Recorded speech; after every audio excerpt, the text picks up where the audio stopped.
Record তাপপ্রবাহে ভুগছে Europe.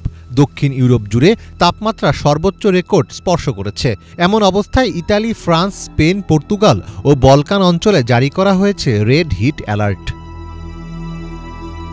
স্পেনের আবহাওয়া দপ্তর জানিয়েছে, সেভিয়া ও কর্দোভায় তাপমাত্রা ৪৪ ডিগ্রি সেলসিয়াস পর্যন্ত উঠতে পারে। দেশটির কাস্তিয়া ও লিওন অঞ্চলে প্রায় ৪,০০০ মানুষকে সরিয়ে নেওয়া হয়েছে। ৩০টির বেশি দাবানল ছড়িয়ে পড়েছে। আন্দালুসিয়ার তারিফা এলাকায় হোটেল ও বাড়ি থেকে আরও ২,০০০ মানুষকে সরানো হয়েছে। দাবানল নেভাতে ১,০০০-এর বেশি সেনা মোতায়েন করা হয়েছে।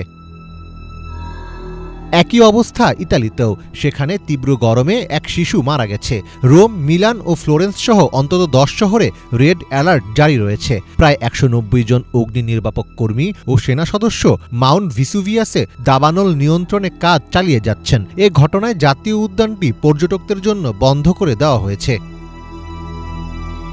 ফ্রান্সের প্রায় ৩/৪ এলাকায় তাপ সতর্কতা জারি হয়েছে। প্যারিস অঞ্চলে ৩৬ ডিগ্রি এবং রোন উপত্যকায় ৪০ ডিগ্রি পর্যন্ত তাপমাত্রা হতে পারে। এছাড়া শুধু গ্রিসেই ১৫০টির বেশি দাবানল ছড়িয়ে পড়েছে। দেশটির উপকূলীয় কিছু এলাকা মারাত্মকভাবে ক্ষতিগ্রস্ত হয়েছে। চিওস দ্বীপে পর্যটকদের উদ্ধার করতে নৌকা পাঠানো হয়েছে। তবে তুরস্কে চানাক্কেলে ও ইজমির সহ কয়েকটি বড় দাবানল নিয়ন্ত্রণে এসেছে।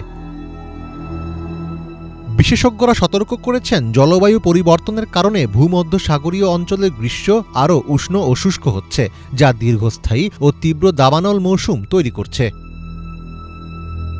মীর ফজলে রাব্বি, বাংলা ভিশন।